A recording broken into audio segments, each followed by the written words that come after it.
hidraulic de la sistemul de direcție.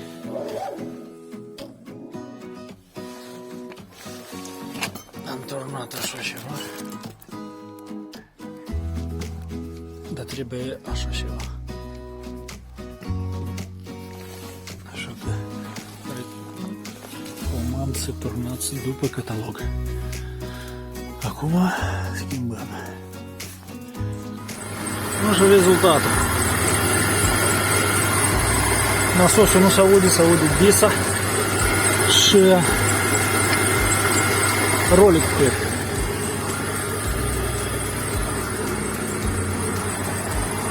Dacă mergi de un volan, nu se aude nimic. Nu se aude.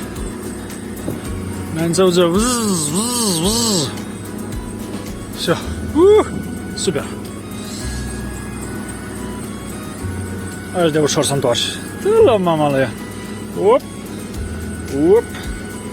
Op. Op. Op. Op. Super.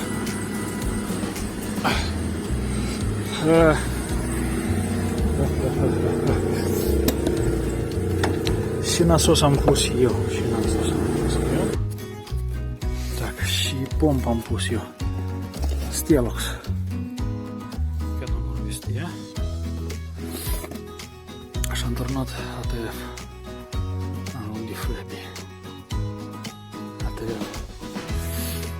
Am luat 2 litri, una să fie spălare. Vedem. Dar până și se prăbuiește. Și mai ieftin decât Stelox în Moldova n-am găsit. Așa că